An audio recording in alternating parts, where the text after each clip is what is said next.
माझे सासऱ्यानं त्यानं खूप काम केलंय. त्यानं सोनं नाणं मोडून इकडे या जाय फवारणीला आणि हे लोक देत नाही आम्हाला काही.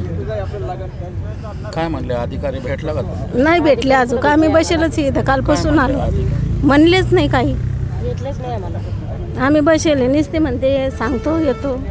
आहेत आमचे घरचे सगळे पोरं आणि सगळे उपाशी आहेत. आम्ही फक्त मरायला आलेलो आहे साहेब आणि इथेच आम्ही जीवदान अर्पण करणार आहोत. घरी जाऊन काही उपयोग नाही आमचा.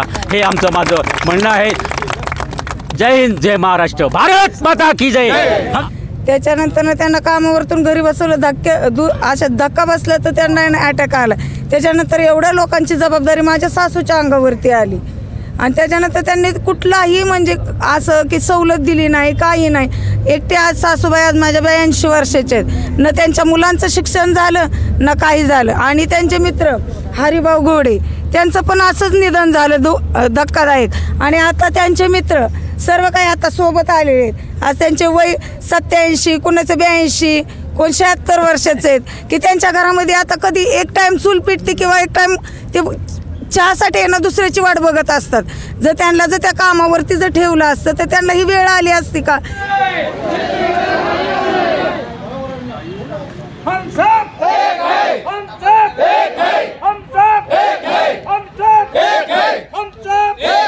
भारतीय मजदूर संघाचा, भारतीय मजदूर संघाचा, कामगाराचा, एकजुटीचा. अरे कोण म्हणता देत नाही, कोण म्हणता देत नाही. हम सब एक वेळ समावेशन. Everyone, please follow, like, share, comment and subscribe the Samyak Kranti channel. Thank you. जय शिवराय, जय भीम. आज आपण या ठिकाणी पुण्यातील विश्रांतवाडी आळंदी रोड येथील आरोग्य भवनाजवळ आलेलो आहे. आपण पाहत आहात हे आरोग्य भवन आहे आणि हे महाराष्ट्राचं एक मुख्य केंद्र आहे, मुख्य कार्यालय आहे, ज्या ठिकाणी आरोग्याच्या ज्या काही सगळ्या बाबी आहेत त्या बाबी या ठिकाणी सोडवल्या जातात. या कार्यालयामध्ये आपण बघत आहात हजारोच्या संख्येने या ठिकाणी कामगार आलेले आहेत. हे जे कामगार आहेत हे जिल्ह्यातील आपल्या महाराष्ट्रातील अनेक जिल्ह्यातून आलेले आहे. नागपूर असेल, लातूर असेल, परभणी असेल, नांदेड असेल, चंद्रपूर असेल, गडचिरोली असेल, अशा विविध भागातून हे कर्मचारी या ठिकाणी आलेले आहेत आणि या कर्मचारी या ठिकाणी येऊन या ठिकाणी आंदोलन करत आहे. धरणं आंदोलन करण्यासाठी या ठिकाणी हे सगळे कामगार आलेले आहेत.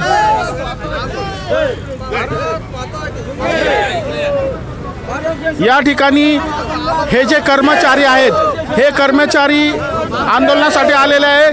आपण बघत आहात की या ठिकाणी अतिशय थंडी आहे, दिवसा गरम होत आहे, परंतु यांच्या ज्या कामगार एकजुटीचा भारत माता की जय, भारत माता की जय. या ठिकाणी आपण बघत आहात की महिला सुद्धा या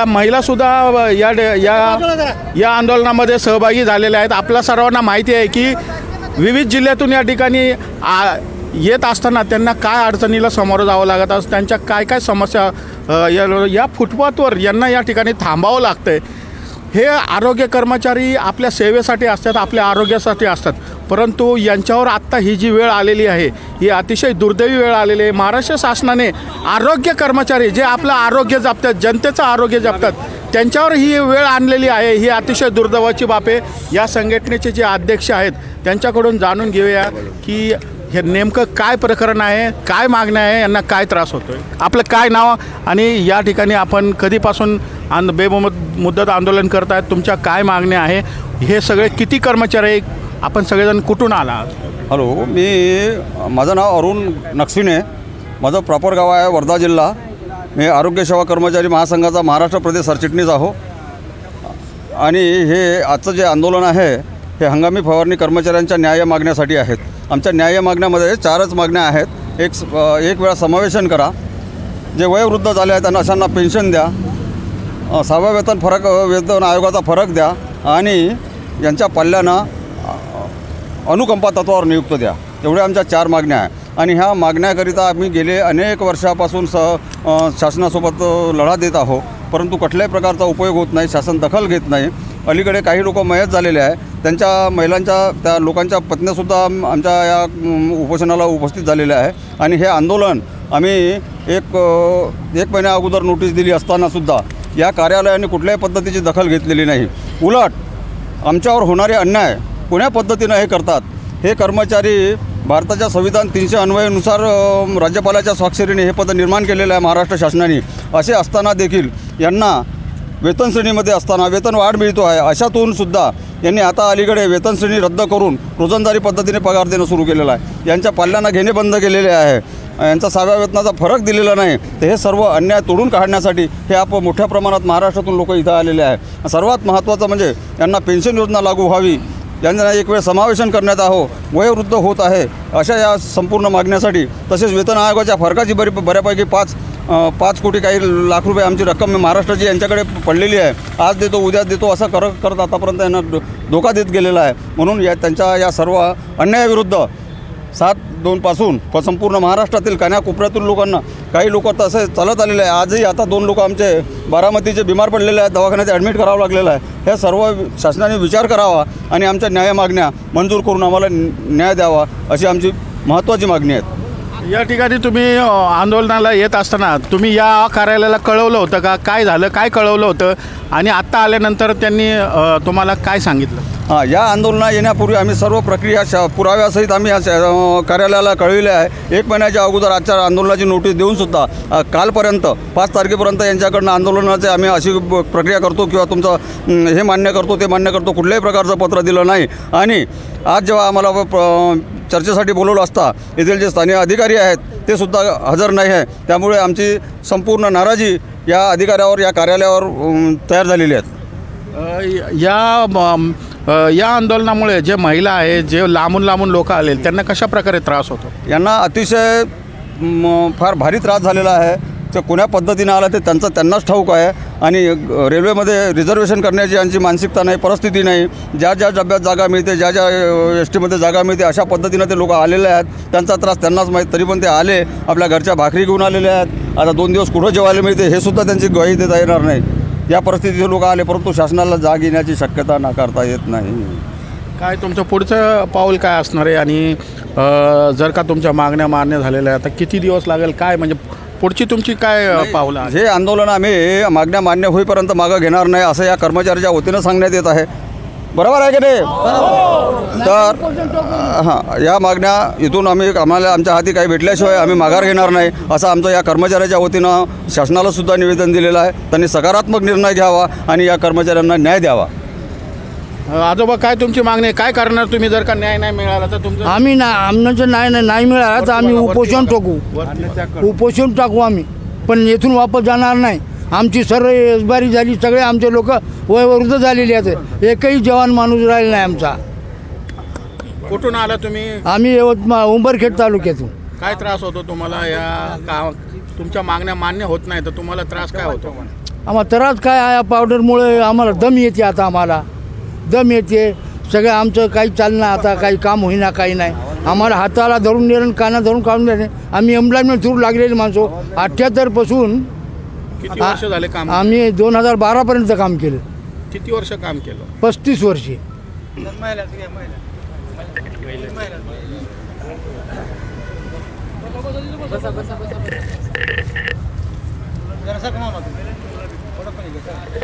काय नाव तुमचं? कुठून आला तुम्ही? काय मागणी आहे? उंडेखडक, तालुका जुन्नर, जिल्हा पुणे. सुशीला हेमा नांगरे. आमचे मिस्टर ह्या खात्यात कामाला होते.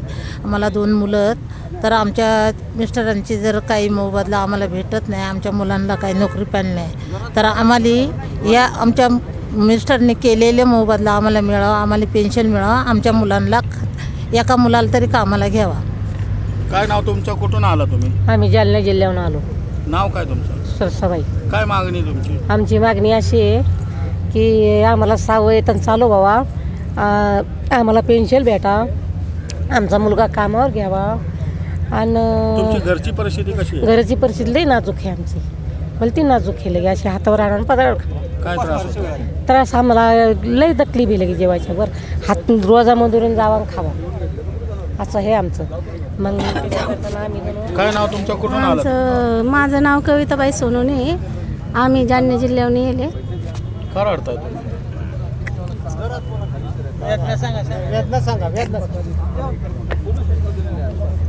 माझ्या सासऱ्यानं त्यानं खूप काम केलंय. त्यानं सोनं नाणं मोडून इकडे या जाय फवारणीला, आणि हे लोक देत नाही आम्हाला काही. काय म्हणले अधिकारी, भेटला का? नाही भेटले अजून. आम्ही बसेलच इथं, कालपासून आलो. म्हणलेच नाही काही. भेटलेच नाही आम्हाला. आम्ही बसेले नुसते म्हणते सांगतो येतो. काय मागणी? आमची मागणी आमच्या मुलाला कामाला घ्यावा. आणि आम्हाला घर कसं चालतं? मुलाबाळांचं काय काय परिस्थिती आहे? मुलाबाळांची काय, कशा प्रकारे घर कसं चालवतं? घर का, माझा एक मुलगा असंच माती काम करतो, आणि माझे घरचे अपंग आहे. हा, खूप त्रास होतो.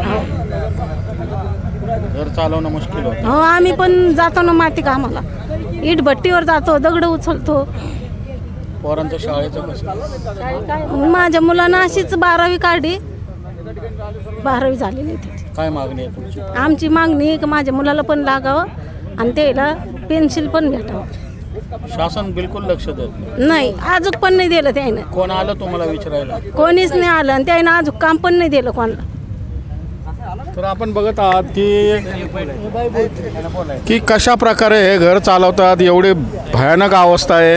यांना नोकरी नाही आहे, ह्यांचं घर चालवणं मुश्किल आहे.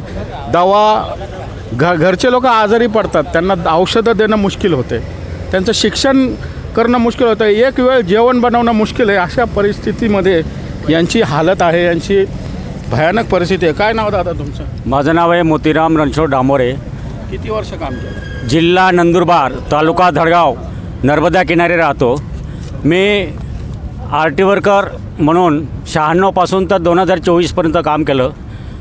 तर मी या मलेरिया डिपार्टमध्ये येऊन खरंच माझं मरण याच्यात आहे. म्हणजे सोन्याचे दिवस दिसतील असं मला वाटलं होतं, परंतु याच्यामध्ये काम करून माझं आज आयुष्य, मला आज असं आयुष्य झालं की सोन्याचे दिवस नाही तर गड्यात फाशी घ्यावी असं मला वाटतं आहे. माझ्या घरामध्ये 4 लोक सिकल सेल पेशंट आहे. जर मलेरिया रोजगार होता, आम्हाला मलेरियाचं हंगामी काम मिळत होतं, तेव्हा मी त्यांचं पालनपोषण करत होतो.